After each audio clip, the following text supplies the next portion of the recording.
The day my life took in an instant.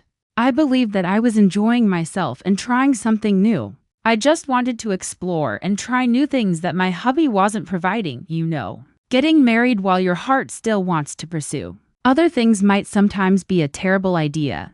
It's similar to getting married before you're ready to commit. My husband didn't even try to find time for me as his wife because he was so uninterested and preoccupied with his job. He would always be away on business trips or at work, and it would take him months to return. I reasoned that since I was still young and attractive, I should attempt what I had been missing since being married. Since I don't have a great job history, some people may understand what I mean when I say that some behaviors never go away. I would have handled things differently or avoided doing anything that would have damaged my marriage and my reputation if I had known better. How would one respond to my husband's most heinous and degrading act after I had wronged him? How can I get over this? Allow me to explain what transpired. Please give me advice rather than pass judgment. I am a 33-year-old woman and my husband, Dominic, is 40.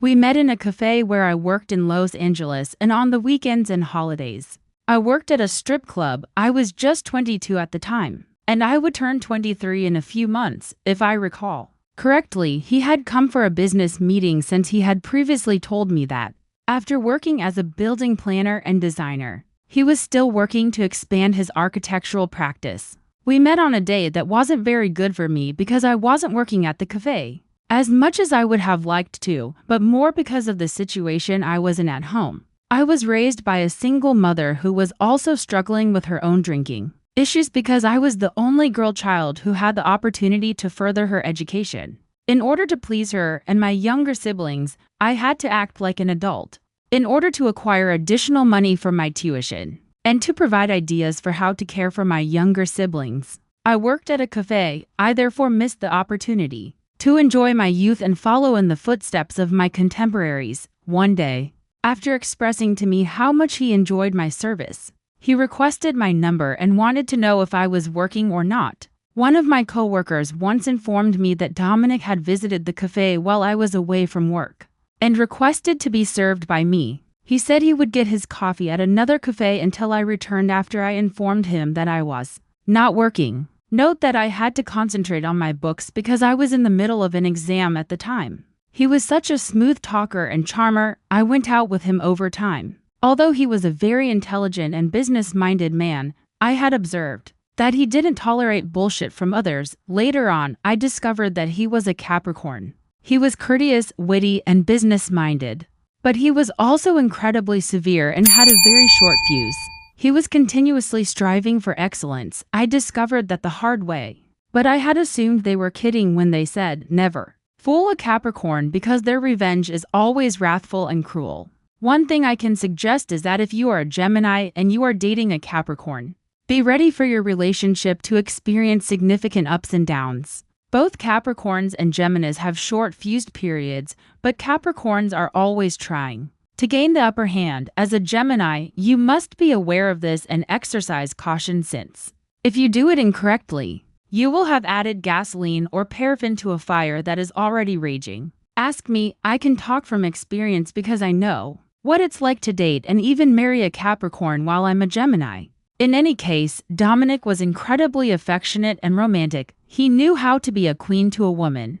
Thus, we kept going out and he lavished me with gifts and affection. I finally started to feel obsessed or possessive of him because I was falling for him more and more each day. I'm not sure if he didn't return my calls or went to a cafe with a lady for one of his meetings, I would become irate. Was the poor guy the object of my possessiveness or obsessiveness? After some time, we began dating. He admitted that he had feelings for me, but I kept rejecting him and chose to be friends with him since I didn't think he would want to date me. I was scared to tell him that I worked as a prostitute and stripper to earn money, other than the fact that I worked at a cafe, which he was aware of since we first met there.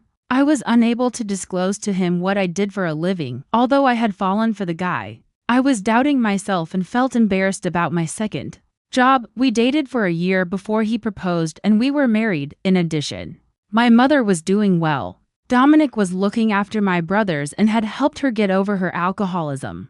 He was taking care of me and my family well enough that I didn't need to ask him for anything. However, I was aware that I wasn't sure if I truly loved him or if I only enjoyed the advantages he offered.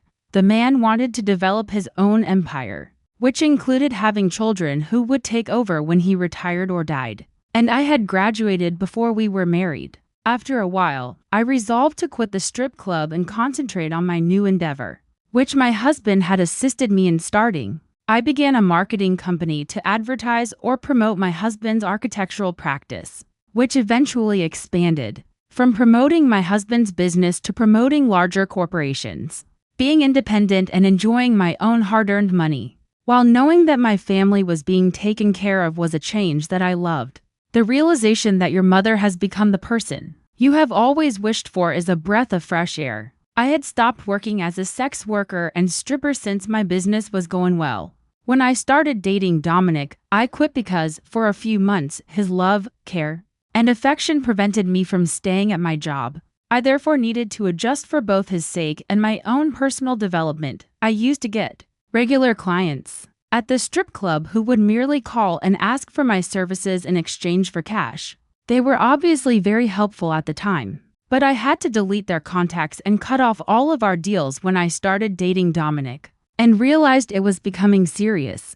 I didn't want to endanger my first committed relationship. A few months later, I began to feel ill, to the point that my husband became concerned and decided to take me to the doctor because I was losing weight and didn't have the stamina to even meet his demands. I was anxious about that illness because I was afraid that my husband would cheat, find someone else who would satisfy his desires and have a child, or divorce me because he couldn't handle a sick person but care for me. He stayed and even took a few months off from work. That is something I will be grateful for until the day I die. My blood level was too low and I wasn't eating enough, which the doctor said was dangerous given my condition, so I was admitted.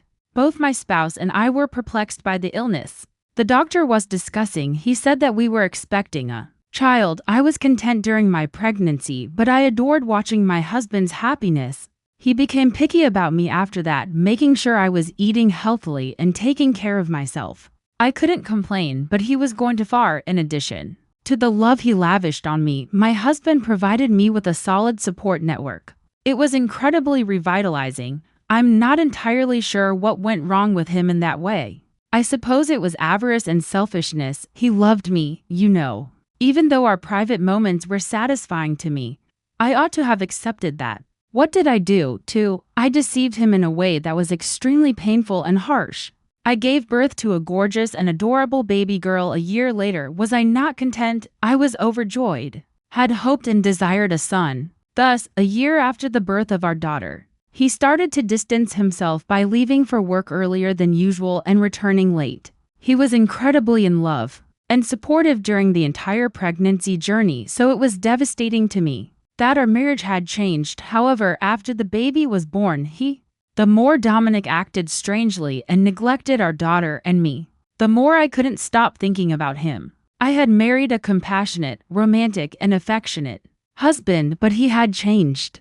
He was the one who had been bugging me about establishing his empire, having children of his own, and other things. However, he changed when the baby was born. He also underwent a negative alteration. Even though the child resembled him a lot, he was still unmotivated to treat his child with love and kindness. He treated me as though I had cheated on him or was cheating on him. As time went on, I noticed that Dominic's behavior had not changed. In fact, it was becoming worse every day. It was more than I could handle. I had no idea what. He would claim that there was no issue and that he loved our kid whenever I attempted to talk to him about it. He was acting in a way that contradicted what he was saying. There was not even a slight collision between what he was saying and doing. I brought my child to my mother's home. I was relieved that my mother had completely overcome her alcoholism and was now the mother my siblings and I had always wanted. She showed so much affection to my baby, which was another thing I was grateful for. Telling my mother that I wanted to mend my marriage with Dominic and beg him to understand that he had an opportunity to have a kid, even if she wasn't what he had expected. I left my newborn girl for a whole 2 months. She was still, however, his child, his lifeblood. The man of the house didn't seem to change while I was trying to mend our marriage. Although he would confess his love for me, my love for him was gradually eroding as a result of what he was doing to me and our kid. If you're not expressing love but you keep saying it like it's a chorus of your favorite song, what precisely is love? If someone can't love seed, how can they claim to love you? It was quite perplexing and devastating because I would absolutely pick our daughter over my husband. If I had to choose between the two, his words of affection for us were insufficient in reality. They were meaningless and awful since his deeds spoke louder than words. He threw a barbecue for his friends one day to commemorate landing a client in Africa. I was pleased with him and his accomplishments, I won't lie. He had to put in a lot of effort to earn that contract, which he did. In the end, I assisted him in getting ready for the barbecue he was throwing because I was a good wife. He wanted to celebrate with his buddies first and then the family after the contract was finalized and signed, so he asked me to help. I provided him with all the assistance he required. I barely knew a handful of his pals when they arrived because my daughter was still living with my mother. I was shocked beyond belief when two of my clients were his pals. One of them would come to the strip club just for the dance, and the other would ask me for my intimate services. When I worked there, the world seemed so small to me, and I felt uneasy about the possibility that they would tell my husband about my previous relationship with them, since they were not present at our wedding ceremony. I would also be unaware that they were my husband's pals. The worst part was that 2 weeks prior to my wedding to Dominic, both of them had requested my services. I wouldn't have imagined that they were buddies in any way. Yet they had asked me on different days. Yes, I am ashamed of what I did to my spouse because he only showed me genuine love, and the guys offered to pay me well. They told me that they needed a nice service before they went on a business trip. I wouldn't have consented to adultery 2 weeks prior to my wedding if I had known they were my husband's pals. During the entire celebration, I felt really uneasy. I felt even more uneasy because of the males' lustful gazes. These guys were drinking like it was their last time, so I had no idea what they would say to Dominic or how they would behave when they were intoxicated. It seemed to me that the entire squad was aware that the two men were womanizers. But you know how some guys are. It was frightening because one loved sex and the other enjoyed going to strip clubs. Fortunately, no one noticed that I was not myself. Approximately 1 month later, Dominic's pal Tom, the sex-loving one, called me. He hadn't called me since the day we last met before my wedding, so I was taken aback. I politely declined his request to have a quick date at a specific hotel, reminding him that I was happily married and no longer interested in that kind of life. To get him off my back, it had been a while since my marriage had been tight. Despite the fact that I wasn't very happy, my spouse was behaving strangely, as if he had something to conceal from me. I initially believed it to be work-related stress, but things worsened. Even if he pretended not to love our kid or even want to play with her, his unexpected mood swings and altered sex drive were nothing in comparison to the way he was acting toward me alone. When I told Tom that I was happily married, he simply laughed at me. He said that I would have behaved like a cheerful person when they arrived at Dominic's celebratory brunch if I were a happy married woman. He was the only client who knew me when I was happy or when I was acting happy. So even though I didn't understand what he was trying to say at first, I managed to recall it. He advised me to be aware of my value and inquired as to how long I would continue to fight for something or someone, as well as whether the conflict I was attempting to win with Dominic was worthwhile. When they were at my house, they couldn't even look at me. I couldn't satisfy him, even though what he was saying was accurate. Even though my spouse had betrayed me, I still believed that he would return to his original self when we first started dating. In contrast, my marketing firm was doing well. It was my greatest diversion. After a while, I made the decision to start going out and having some fun. You see, I had to consider the circumstances at home, so I had never had the time to accomplish all of that and enjoy my money in an attempt to lift my spirits. I began by going shopping at the mall. Shopping was great therapy, as all the girls say. But it wasn't for me. I'm not going to lie. My husband was aware that I loved intimacy and affection. Yet his behavior left me feeling irritated and lustful for closeness. I couldn't control myself anymore, so I occasionally helped myself, even though I didn't want to do that to my husband. because it would endanger our marriage. I therefore purchased a lot of lingerie when I went shopping in the hopes that my husband would at least slightly light up when he saw me in a sexy outfit. I made his favorite meal when I arrived home. Fortunately, employment had brought me my daughter and nanny, and I was sick of bothering my mother with my troubles. That day, my husband returned earlier than anticipated. I tried to be a good wife and kissed my husband when he arrived at my mother's house. With my daughter and nanny, we wanted to discuss, so I asked him to go take a quick shower. Fortunately, he obeyed and followed directions, leaving me to complete everything. I made sure to dress in a seductive outfit that would instantly make him want to devour me. He asked me where I was going and what the occasion was as he came down the stairs.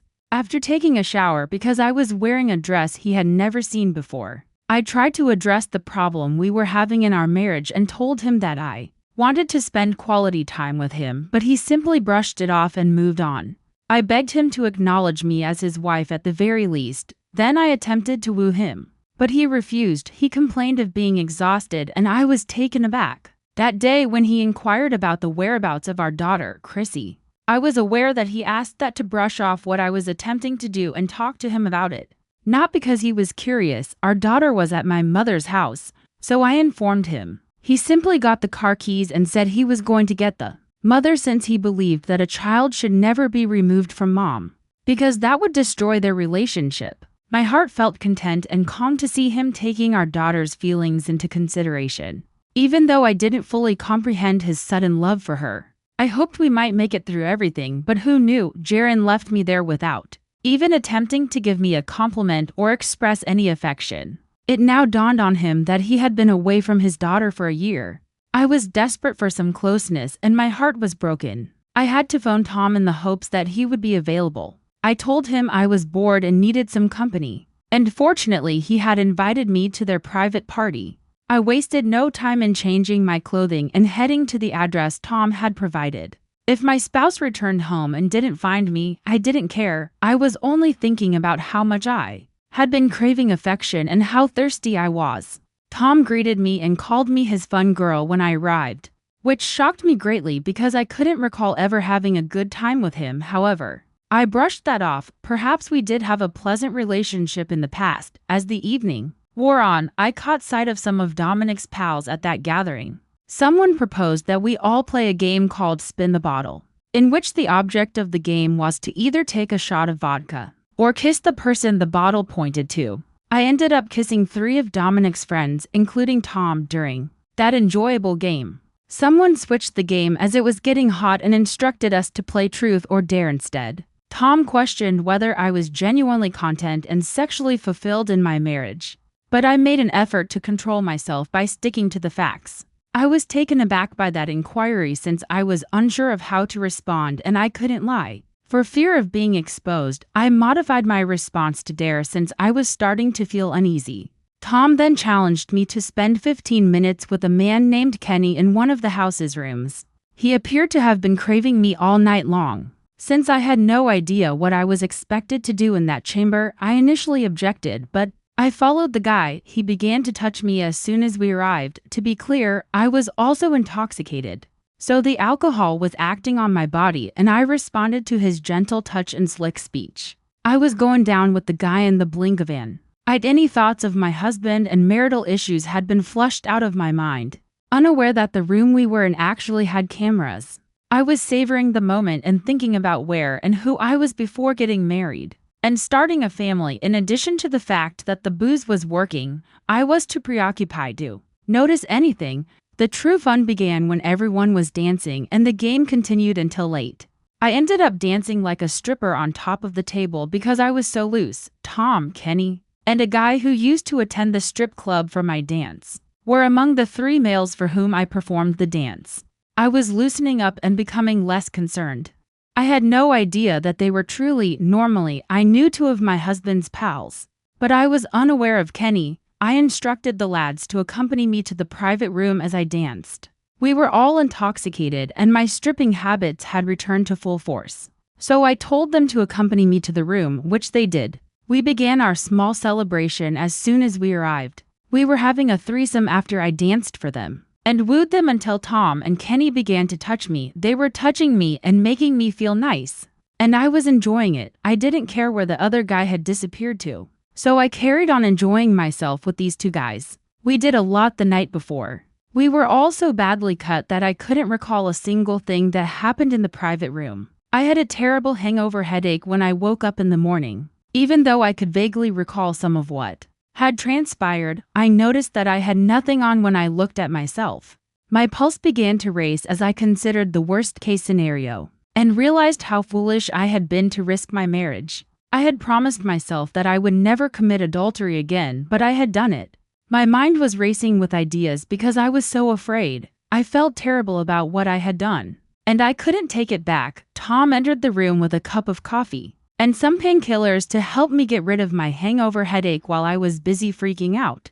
My heart and mind prevented me from appreciating his thoughtful gesture. As much as I would have liked to, it was in a really dark dimension of its own. I only took the painkillers and drank them before hurrying home because I simply couldn't stay there any longer. My spouse was working on his sketches when I got home. He was performing admirably, and I was quite pleased with his achievements. In a rather chilly tone, he informed me that Chrissy was asleep when I greeted him. Since I hadn't even told him about my abrupt departure, it had just occurred to me at the last minute. I knew I was in serious trouble. I made an effort to apologize to him for leaving the house without notifying him of my destination. He responded to me in a cold manner rather than suggesting that it might be all right. He had the chill of ice. I had been living in fear for weeks afterward, believing that my spouse was seeing right through me because of what I had done. The shame I was experiencing was exacerbated by the thought that the abomination I had perpetrated was inscribed all over me. My husband abruptly made the decision to leave the house during those weeks. I questioned him about why he was doing that, and he explained that it was best for both of us. I argued with him about moving since I didn't comprehend his weak and terrible excuse. The man went ahead with his intentions and left the house after I begged him and threw tantrums in the hopes that he would alter his mind. I immediately saw that my marriage was perilously perched on a precipice. When you feel that everything you've worked so hard to achieve is ready to crumble, you know it. I found it difficult because it was going to turn south rather than north. I couldn't even hold anyone accountable for how I had felt. A week or so after he had left, a delivery man showed up at the house and said he was there to bring a package. My conscience told me it might have been something from my business clients. But when I asked who had sent it, he said the same thing all other delivery men say, "I don't know, ma'am. I am just a delivery guy." I had no idea that the documents were actually divorce decrees and another one stating that Dominic was assuming full custody of Chrissy. I felt as though my mind was about to explode like a bomb and that I was going insane. Why Dominic would choose to send me such things was beyond me. Why was he unable to sit down with me and have a conversation like a married, responsible parent? However, he proceeded to file for divorce and full custody of the daughter he had been neglecting for a year. I couldn't allow him to win in that manner. He should not have taken my daughter, but he should have told me if he wanted to go. Since our lawyers were handling everything, I called our family and requested an immediate appointment with Dominic. Fortunately, the lawyer had confirmed that we would meet within the next 3 days, so the week didn't end. When we arrived, I questioned Dominic about his intentions to seek full custody of my child and the reasons behind his divorce from me. His responses were more than enough to make me feel hopeless and self-critical. I didn't start there since. He also discovered that I had cheated on him again 2 weeks prior to our wedding. Even though he admitted that he knew I had cheated on him with 3 of his buddies, he went on to add that the cafe work was merely a front job for me, and that he was aware of my previous employment. I couldn't figure out where he got all that knowledge. It crossed my mind that Tom might have told him, but I was informed that he didn't. Tom introduced me as his fun girl, and Dominic had discovered all of that on his own. His reliable pals had informed him that I had attended the secret party they had thrown. When he stated that, I had no defense, in the hopes that we would try to resolve the matter for the benefit of our daughter. I chose to simply apologize and humble myself. It did not sit well with him. Even the veins were leaking through his temple from his rage. Although I had witnessed Dominic's anger, I was afraid and felt guilty about what I had done at the moment. I chose to keep everything to myself. Even though I know I should have told him straight away, I lost control of myself when the old me came out and forgot that I was married and no longer subject to family pressure. However, what did I do? There was nothing I could have done to keep my marriage intact once I betrayed the promises I had made in front of God, our family, and our friends. Dominic simply told me that he was done talking and that the call he wanted to receive would be the one. I attempted to beg him to at least show pity and not take my kid away. He can infer from that I signed the documents. I couldn't allow him to prevail. I couldn't return to my previous self before meeting Dominic. I attempted to defend what was rightfully mine. Dominic did the worst thing imaginable while I was fighting for my baby. He had informed one of the gossip writers that he had separated his business from my marketing firm. Because I was an unreliable and untrustworthy individual, he would no longer employ my company for his business. He went on to say that my marketing business was merely a front to attract more customers. But in reality, I was a body seller, a stripper, and a mother to my daughter, whom I would frequently bring to my mother's house to free up time for my clients. I was shocked that the man I had battled so hard to win over as his wife would simply go to reporters and disparage me in that way. I lost so many clients after that I wasn't even sure where to begin to gather up the pieces that the person I had loved had left behind. Have you ever heard someone declare that they were drowning in murky, deep waters? That was me. I couldn't swim, and I was drowning in muddy water. I turned to drinking to find closure. I became what my mother used to be. Mama's alcoholism made sense to me. My life was in ruins. The only person who loved and cared for me and gave me a gorgeous kid was gone. In addition to losing that daughter, I also lost my company, which was very important to me. I wanted to simply move far away where there were no problems or sorrows, because I was so depressed. My mother advised me to stop throwing pity parties 6 months later since they would not restore my daughter or the other things I had lost. Rather, it would transport me directly to the mortuary, where I would never again be able to fight or see my daughter. Those statements caused me to reevaluate my life. I therefore used the money I received after my divorce and the money I had saved from my business to mend myself.